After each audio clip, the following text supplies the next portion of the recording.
Hello, magandang hapon sa sign ng Libra. Okay? So, salamat po ng marami sa inyong likes, subscribes, and comments. This is a general reading. Okay? So, tingnan po naman natin ngayon yung energy ng inyong tinatawag na career. Okay? So, today is Wednesday. 1 week po ito, ha? 1 week na reading for you. Energy ng inyong career. So, tingnan natin kung meron ditong pagsulong, okay? Pagbabago, yung relationship ninyo sa trabaho, sa mga tao nakapalibot. Okay? This is a general reading. Salamat po ng marami.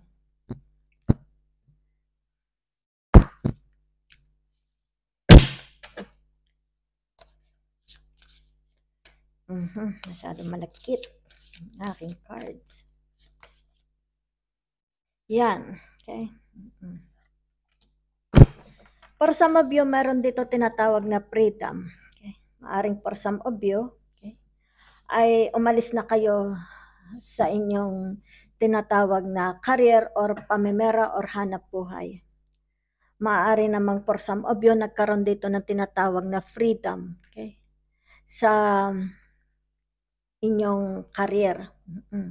Maaring itong career ninyo is very toxic. Maaring for some of you, give up na ninyo itong career na ito. Okay? So dito nakikita for some of you, okay, na blessing in disguise itong nangyari sa inyo. Maaring nag-quit na kayo dito sa job ninyo or sa inyong career. So dito merong tinatawag na bago uling opportunities. Okay? Dito yung, kumbaga, makikitang mas pabor sa inyo. Okay? Mas, kumbaga, dito ay at home kayo. Okay? Dahil dito naririto yung tinatawag na Queen of Earth. Okay? Queen of Earth, narito yung tatlong energy ng earthly feminine sign na Taurus, Virgo, and Capricorn. Okay? So, maaring for some of you, ay bagong tinatahak, okay, na buhay sa career at saka bagong relationship, mga kasama sa trabaho. Dane, ikab alda gehakt blaze ano ha, iksaldata istraks ang balen maken. So dito naman for some of you, yung tinatawag na meron kayo dito yung energy ng Scorpio. Okay? So maari itong bagong career ninyo ay yung tinatawag na bagong responsibilities. Bagong responsibility sa career. Yan. Kasi nakikita ko dito maaari ito'y solo business nyo na. Okay? Maaring wala na kayo ditong kasama. So kung kaya ini-enjoy nyo itong bagong career ninyo, ha? King of Water. Yan. So dito nakikita naman na for some of you sa inyong career, very trustworthy kayo. Yung mga boss ninyo, yan, maaring yung let's say kasamahan nyo sa investment, okay, sa inyong career, ay pinagkakatiwalaan kayo. Kumbaga dito alam nila na mapapagkatiwalaan kayo tao. Okay? Kumbaga dito ay nakasalalay din yung inyong tinatawag na moral, yung inyong credibility. Okay? So kung kaya dito, highly respected naman kayo sa inyong career. So dito sa Knight of Fire, for some of you, gusto ninyo yung tinatawag na adventures. Okay? Maaring for some of you, susubukan ninyo yung inyong skills sa ibang field ng career. Yan. Maaring ang nakikita ko po dito ay gusto nyong sumubok. Yan. Maaring ito'y alam nyo rin itong trabahong ito, pero kumbaga dito nakikita na bago ito bago yung environment, yan. So kumbaga dito makikitang alam na alam mo ito, kung ano yung ipe-present sa inyo mga responsibilities. It's very challenging to. Okay. Maaring ang career na ito is kumbaga kailangan pa rito. Okay. Hinahanap dito yung tinatawag na expertise ninyo, okay, sa bagong career. So dito yung tinatawag na The Empress, meron tayo dito yung Venus energy ng Libra and Taurus. Mukhang itong career ninyo at present, ito may let's say yung ngayong career ninyo, kumbaga dito inaalagaan nyo ito. Kumbaga ininorture nyo ito, yung pag-aalagang ginagawa nyo dito parang anak nyo. Okay. Pinagbubuti ninyo, iniingatan nyo, pinoprotektahan nyo. Okay.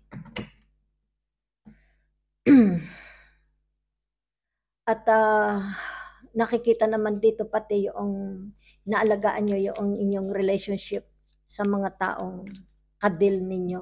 Kung kayo may mga kliyente, iniingatan ninyo. Okay? Huwag masira yung inyong reputation, yung inyong pangalan, yung inyong credibility, yung trust nila sa inyo. Okay? Yun lang nakikita ko. So dito sa Seven of Fire, okay, it's yung tinatawag na maaring may mga bagong opportunities sa inyo na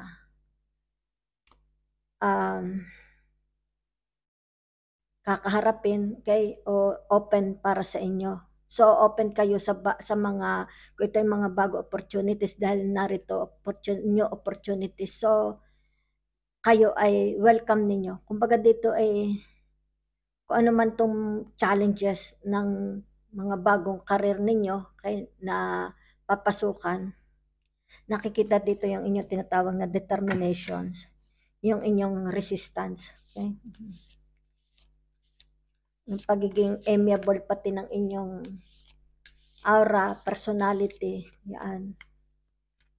Yung inyong tinatawag na driven, yung passion ninyo, okay? Dahil dito ay merong mga opportunities, okay, na magbubukas sa inyo.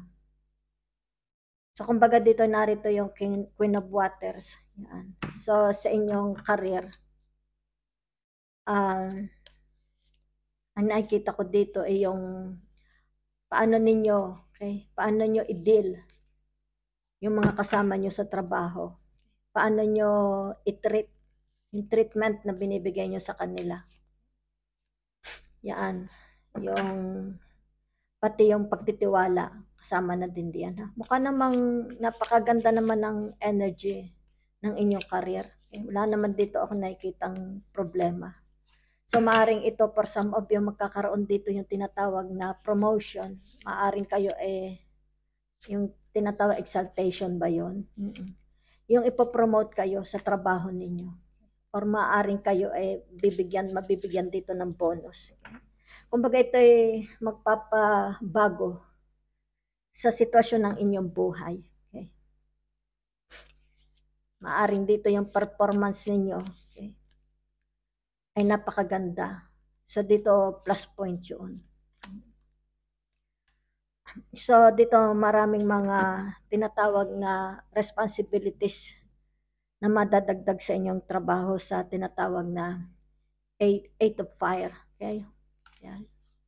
So dito yung maaring ang inyong career kailangan ng tinatawag na relocation o kaya naman ay ipadadala kayo sa ibang lugar.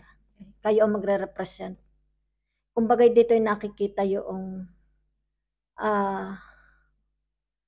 dagdag na responsibility sa inyong trabaho. Sapagkat kumbaga dito kayo ay trustworthy, pinagkakatiwalaan kayo. Kumbaga dito alam nilang magagawa mo ito. Yan. O kaya dito nakikita, for some of you, maaring dito may mga bagong opportunities, new doors, okay? Marami pito magbubukas sa inyo, nababagay sa inyong skills, sa knowledge nyo. Okay? Maaring you will be invited. Kumbaga dito ang nakikita ko, meron ditong nakarinig sa inyo, no? Maaring may ano sa inyo, yung kaya ang nakikita ko isang company naghahanap ng trabahador ng ang skills ay kagaya na sa inyo. So kumbaga dito ay merong ano sa inyo, kumbaga dito ay nagsabi, kumbaga inirekomenda kayo. Maaring you will be invited to come, okay? Kung interested kayo sa trabaho na ito. Dahil ito ay kumbaga ang nakikita ko dito ay more outside, sa field, palagi kayong lalabas. Okay? Kumbaga dito ay bagay kayo sa karir na ito. Okay? So magkakaroon dito yung tinatawag na maaring pag-uusapan, yung inyong gusto. Okay? Yung ano ba ang gusto mo? Yung inyong kondisyon. Okay? Sasabihin nila yung kondisyon nila, di kung magugustuhan mo. Yun lang nakikita ko, ha. So it's about career, nagiging open na minded kayo. Yan. Open, welcome, wina-welcome ninyo, okay? Lahat ng mga, let's say, kung meron man ditong mga kasamahan kayo na gusto mag-outpour, okay? About dito sa career, let's say isang samahan ito, open kayo. Yan. Nakikita yung inyong pagdamay, yung inyong concern, okay? Dito sa tinatawag na page of water, it's about emotions. So dito nakikita yung pagiging finesse, your finesse, okay? At saka yung tinatawag na you can control your emotions. Yan. Let's say kung may mga dito mahirap kausap ng mga tao, nakikita yung pagiging mahinahon ninyo. Okay? So kaya nagiging matagumpay, maaring for some of you, tagumpay kayo sa inyong trabaho. So dito sa tinatawag na 5 of Earth, okay? Narito yung energy na Taurus, maybe you are dealing with the Taurus. Maaring for some of you, meron kayo ditong kaunting problema, okay, sa inyong trabaho o kaya sa attitude ng mga kasama nyo. Okay? O kaya dito hinahanapan nyo na solusyon. Yan, gahanap kayo ng assistance or narito kasi yung tinatawag na worries, maaring may worries kayo. Yun. Ang nakikita ko dito, relationship nyo sa mga kasama nyo sa trabaho dahil narito yung Taurus energy. Maybe you are dealing with the Taurus. So dito naman yung 2 of Earth. Okay? So narito yung tinatawag na Capricorn energy. Maybe you are dealing with the Capricorn. So kumbaga dito yung inyong nakapokus kayo, okay, sa inyong career. Okay? Sa ano itong gusto ninyo? Okay? Sa ano itong gusto ninyong marating? Yan. Kumbaga nakikita dito dahil ito ay sa 2 of Earth, yung tinatawag na maaring pinaprioritize ninyo, okay? Itong inyong career. Okay. Yan ang inyong tinatawag na top, okay? Most priority ba yun? Priority sa inyong buhay. Yan. Pero dito maaring dahil nga masyado kayong focus sa inyong career, maaring nalilimutan na ninyo yung yung relationship ninyo sa family, kung kayo may mga asawa, kung kayo sa mga friends ninyo, kailangan dito i-balance, okay? Sa tinatawag na 2 of Earth. Maaring hinahanap nila ang presensya nyo, maaring matagal kayong absence, yung involvement ninyo sa family, sa mga friends, dahil masyado kayong focus sa trabaho. So kailangan i-balance din ninyo, okay? So dito nakikita yung 3 of water, okay? So, sa Three of Water, narito yung Cancer. So, it's about your siblings, okay? Maaring for some of you, yan. Ang nakikita ko dito, okay, ay, sandali ha. Yung fear of rejection sa inyong career. Yan ha. Dahil dito meron dito celebration, community, friendship. Pero dito yung tinatawag na nakita ko lang yung fear of rejection dito sa inyong career, sa inyong mga kasama. Kung kaya't as much as possible, ay na hanggat maaari, okay, na ano kayo, yung tinatawag na, halimbawa, yung pakikisama. Let's say, kung halimbawa, masyado kayong focus sa trabaho ninyo, let's say, marami kayong dapat tapusin na trabaho, tapos sa kagabihan, let's say, sabi nila, meron tayong party or drinking, para hindi lang kayo ma-out of sa kanilang circulation, nakikisama kayo. Okay? Kasi meron dito yung fear of rejection. Para lang hindi kayo ma-outcast. Okay? So kahit kayo ay, kumbaga dito, may kailangan tapusin yung trabaho nyo, o kaya may mga dagdag trabaho sa inyong career. Okay? Tapos meron ditong tinatawag na celebration. So para hindi kayo ma-out dito, nakikisama kayo. Pinipilit nyo makisama, ha? Para lang wala silang masabi, mapuna. So dito yung tinatawag na justice. Okay? Dito sa justice, inata yung Leo energy, maybe you are dealing with the Leo. So kumbaga dito you are showing a fairness sa inyong career, sa inyong mga katrabaho. Sapagkat naniniwala kayo about the law of karma, okay? Na kumbaga dito kung yung tinatawag na pagkahalimbawa